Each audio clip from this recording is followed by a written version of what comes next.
Hello everyone, আসসালামু আলাইকুম। কেমন আছেন সবাই?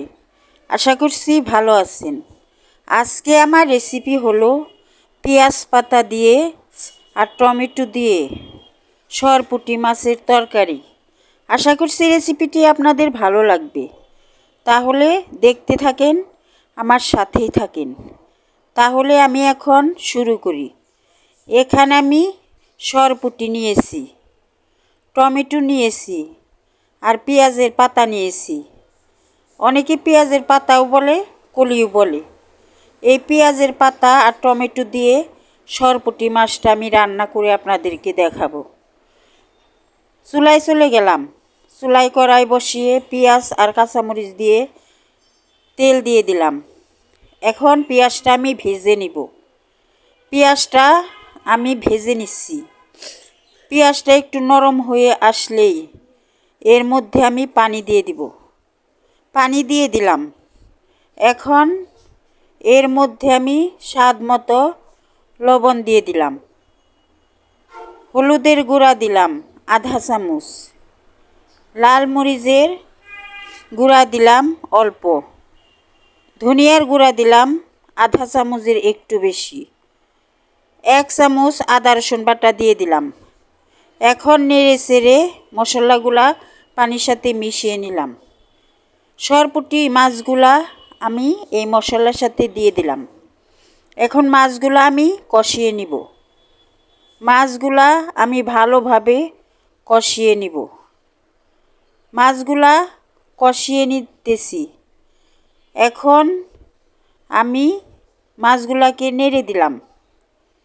একটু রান্না হলেই কষানো হলেই এই মাছগুলা আমি তুলে নিব। মাছগুলা আমার কষানো হয়ে গেছে।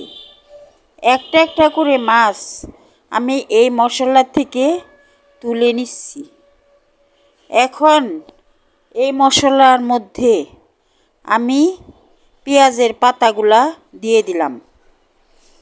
পেঁয়াজের পাতা দেওয়ার পর নেড়ে চেড়ে ঢাকনা দিয়ে ঢেকে আমি কিছুক্ষণ এই পেঁয়াজের পাতা কষিয়ে নিব।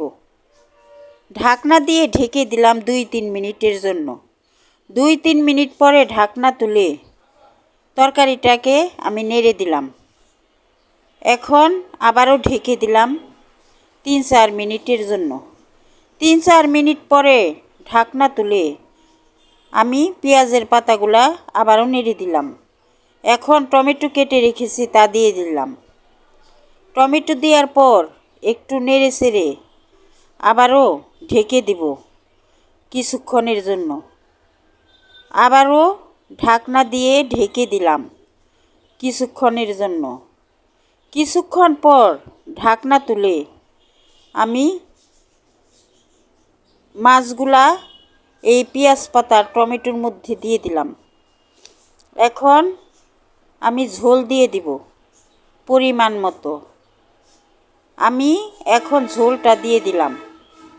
ঝোলটা দেওয়ার পর একটু নেড়ে এর মধ্যে জিরা বাটা দিয়ে দিব। জিরা বাটা আমি দিয়ে দিলাম 1 চামচ। জিরা বাটা দিলে তরকারি খেতে ভালো লাগে। আমি 1 চামচ জিরা বাটা দিয়ে দিলাম।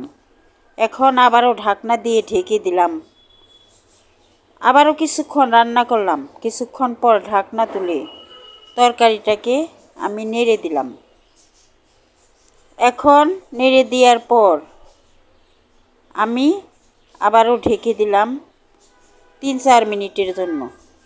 3-4 মিনিট পরে ঢাকনা তুলে দেখি ঝোলটা অনেকটাই কমে গেছে।